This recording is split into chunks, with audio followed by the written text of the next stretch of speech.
வணக்கம். இப்போ நாம் ஏப்ரல் 28 இருந்து ஏப்ரல் 30 வரை உள்ள கரண்ட் அஃபேர்ஸ் இப்போ நாம் பார்க்க போகிறோம்.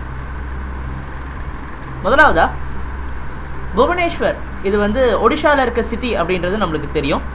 இந்த ஒடிஷாவினுடைய இந்த கேபிட்டல் சிட்டிக்கு ரீசெண்டாக புதுசாக ஒரு அங்கீகாரம் ஒன்று கிடச்சிருக்கு. அதாவது Pierre L'Enfant planning excellence and achievement awards 2017 இந்த சிட்டிக்கு இப்போ கொடுத்துருக்காங்க. இதை வந்து அமெரிக்கன் பிளானிங் அசோசியேஷன் இந்த அவார்டை இவங்களுக்கு வந்து கொடுத்துருக்காங்க. இது எதுக்காகன்னு பார்த்தீங்கன்னா, புவனேஸ்வரில் அந்த டவுன் பிளானிங்லாம் ரொம்பவும் நல்லா இருக்குது, இன்னும் அட்வான்ஸ்டாக இருக்குது அப்படின்றதுக்காக அதை ரெகக்னைஸ் பண்ணுற விதமாக இந்த Pierre L'Enfant planning excellence and achievement award Bhubaneswar சிட்டிக்கு கொடுக்கப்பட்டிருக்கு.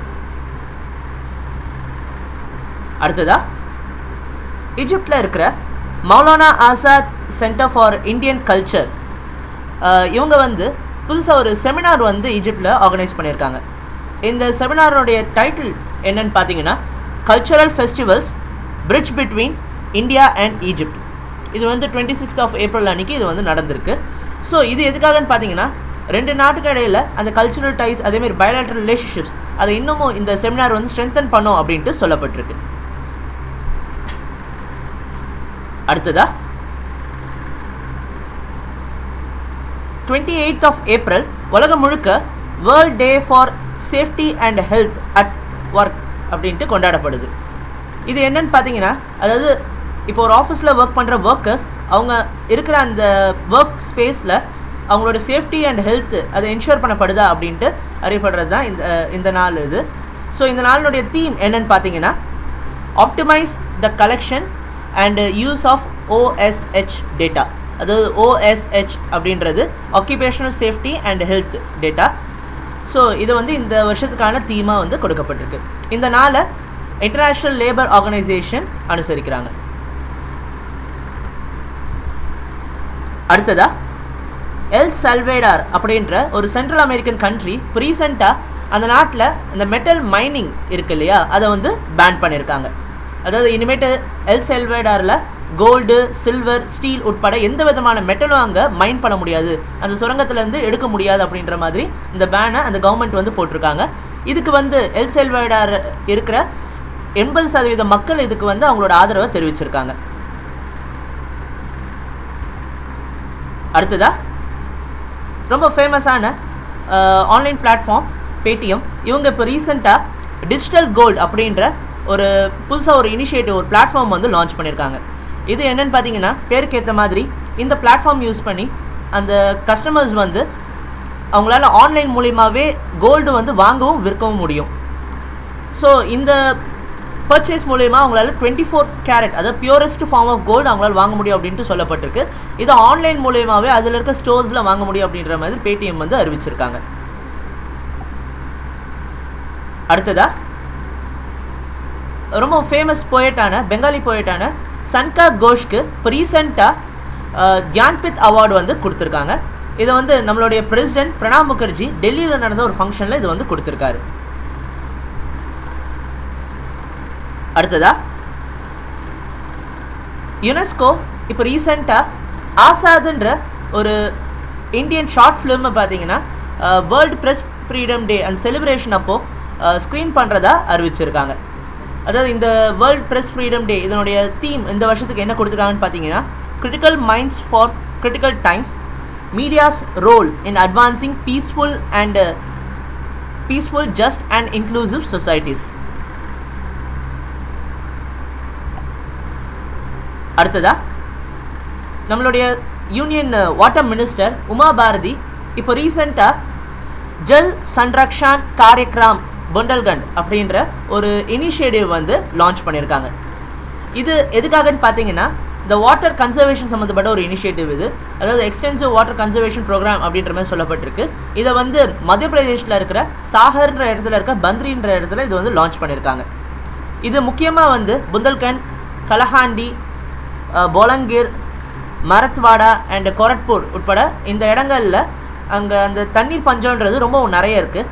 ஸோ அதுக்கு டெடிக்கேட்டடாக இந்த ப்ராஜெக்ட் வந்து லான்ச் பண்ணப்பட்டிருக்கு. அடுத்ததாக வேர்ல்டு இம்யூனைசேஷன் வீக் உலகம் முழுக்க ஏப்ரல் 24லேருந்து 30th வரைக்கும் அனுசரிக்கப்பட்டிருக்கு. அது இந்த வருஷத்துக்கான தீம் என்ன கொடுத்துருக்காங்கன்னு பார்த்தீங்கன்னா வேக்சின்ஸ் ஒர்க்.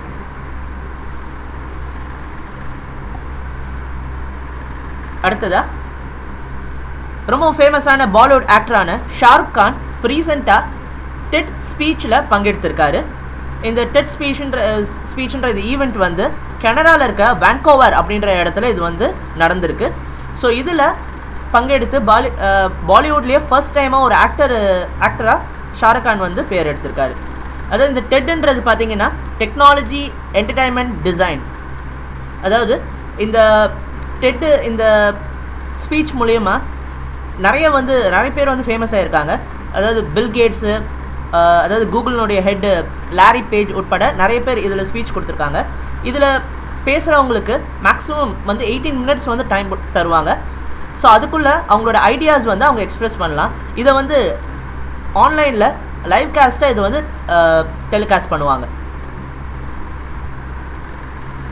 அடுத்ததாக ஜெர்மனியில் புதுசாக ஒரு லா வந்து இப்போ ஒன்று பாஸ் பண்ணியிருக்காங்க. அது என்னென்னு பார்த்தீங்கன்னா ஜெர்மனியில் இப்போ ஜென்ரலாக முஸ்லீம்ஸ்க்கு எதிரான அந்த அட்டாக்ஸ்ன்றது ரொம்ப அதிகமாக இருக்குது. முஸ்லீம்ஸ்க்கு எதிரான தாக்குதல்ன்றது ரொம்ப அதிகமாக இருக்குது. ஸோ அதை குறைக்கிற விதமாக அங்கே இருக்கிற விமென்ஸ் முக்கியமாக வந்து முஸ்லீம்ஸ் விமென்ஸ் வந்து அங்கே வந்து அந்த புர்கான்னு சொல்லப்படுற அந்த படுதா அதை வந்து அணியக்கூடாது அப்படின்ற மாதிரி பேன் போட்டிருக்காங்க. அடுத்ததா 101 வயசான மன்கவுர்ன்ற ஒரு இந்தியன் அத்லெட் இவங்க இப்போ ரீசெண்டாக ஒரு ரெக்கார்டு வந்து பண்ணியிருக்காங்க. ஸோ இவங்க வந்து பார்த்தீங்கன்னா நியூசிலாண்டில் இருக்கிற ஆக்லாண்டில் ஸ்கைவாக் அப்படின்ற ஈவெண்ட்டில் பங்கெடுத்து அவங்க அந்த ஈவெண்ட் வந்து வின் பண்ணியிருக்காங்க. முக்கியமாக இவங்க வந்து ஓல்டஸ்ட் பர்சன், இந்த ஒரு ஈவெண்ட் வின் பண்ணுறது இவங்க தான் வந்து ஓல்டஸ்ட் பர்சன். இவங்க இந்த ரெக்கார்டு வந்து பண்ணியிருக்காங்க. இது வந்து பார்த்திங்கன்னா ஆல்மோஸ்ட் வந்து 192 meters இது. ஸோ இந்த ரெக்கார்ட் ஃபினிஷ் பண்ணி இவங்க இந்த ஃபீட்டை வந்து அச்சீவ் பண்ணியிருக்காங்க. அடுத்ததா நம்மளுடைய Indian prime minister Narendra Modi இப்போ ரீசெண்டாக வச்சனா அப்படின்னு சொல்லப்படுற ஒரு பொயட்ரி செட் ஆஃப் பொயட்ரி இது. ஸோ இதில் வந்து 23 இந்தியன் லாங்குவேஜஸில் இதை வந்து ரிலீஸ் பண்ணியிருக்காரு. ஸோ இதை பற்றி சொல்லணுன்னா இந்த வச்சனான்றது 12th century சோஷியல் ரிஃபார்மரான பசவனா அப்படின்றவர் எழுதின போயம்ஸ் வந்து இதில் இருக்குது. இவர் வந்து அவருடைய சோஷியல் அந்த ரிஃபார்ம்ஸ் அது சம்மந்தப்பட்ட சோஷியல் அவேர்னஸை வந்து இந்த பொயட்ரி மூலிமா தெரிவிச்சிருப்பார். ஸோ இது சம்மந்தப்பட்ட 23 வால்யூம்ஸ் ஆஃப் இந்த வச்சனா அப்படின்ற பொயட்ஸ் வந்து பொயட்ரிஸ் வந்து இப்போ ரீசெண்டாக நம்மளுடைய நரேந்திர மோடி வந்து ரிலீஸ் பண்ணியிருக்காரு. அடுத்ததா இன்டர்நேஷ்னல் ஜாஸ் டே உலகம் முழுக்க 30th of April அன்னைக்கு அனுசரிக்கப்படுது. இந்த வருஷம் வந்து கியூபாவில் இருக்கிற ஹவானா அப்படின்ற அந்த கல்ச்சுரல் ரிச் சிட்டியை 2017க்கான குளோபல் ஹோஸ்ட் சிட்டியாக அறிவிச்சிருக்காங்க. அடுத்ததா the day of remembrance for all victims of chemical warfare 2017 29th of April வந்து அனுசரிக்கப்படுது. இது வந்து யுஎன் வந்து அதாவது யுனைடெட் நேஷன் ஐநா சபை வந்து இந்த நாளை வந்து அறிவிச்சிருக்காங்க. வருஷம் இந்த நாள் அன்னைக்கு இந்த கெமிக்கல் அந்த வார்ஃபேர்னால் இறந்தவங்களுக்கான ஒரு துக்க நாளை இந்த நாள் வந்து அனுசரிக்கிறாங்க. நன்றி. மீண்டும் அடுத்த வீடியோவில் சந்திப்போம்.